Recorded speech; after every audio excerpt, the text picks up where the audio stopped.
My dear students, now we need to talk about psychological testings. And psychological test defined here as a measure of general intelligence or mental ability. If you are measuring the general intelligence of an individual or of your future employees, or if you are measuring the mental ability of the person to whom you want to put in your organization, it means you are going for a psychological testing. So it is very common. Psychological testing seen by proponent as tools for identifying and predicting behaviors that are relevant to given position. My dear students, every given position in the organization has some particular behaviors. They must have some particular attitudes.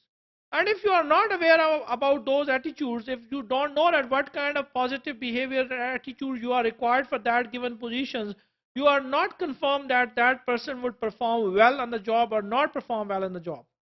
So you need to identify, you need to predict those behaviors which are good for a successful job, which are good for a successful job performance. So psychological testing is a solution for it.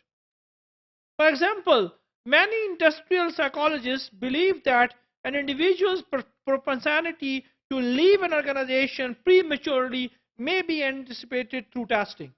For example, someone would leave the organization or not leave the organization in premature phase can be tested. There are several examples in the industry that people leave the organization in a premature phase, and that would cost a lot of money to the organization. That would cost a lot of time to the organization. So it is very detrimental, it is very dangerous to the organization profitability. So if you would use a psychological testing, you can identify such kind of behaviors which may lead to the premature leaving of the organization.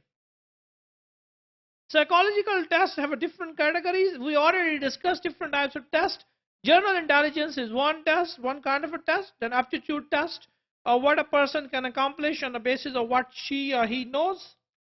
And then achievement. Achievement measures the current skill, it measures the current knowledge, it measures the current accomplishments.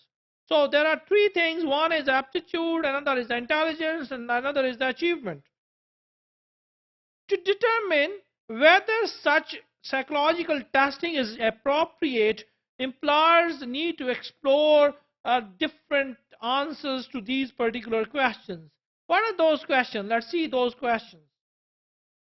Number one, can psychological tests really identify traits and predict behavior?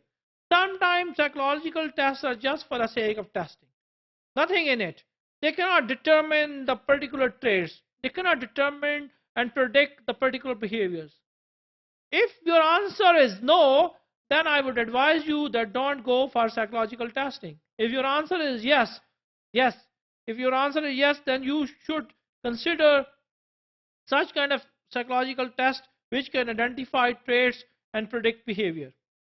Number two, are they such kind of psychological tests effective measures of intelligence or ability? Again, if your answer is no, then it is not a good idea to use psychological testing. But if your answer is yes, then you can go for a psychological test. And the last question, can employers rely on their projections?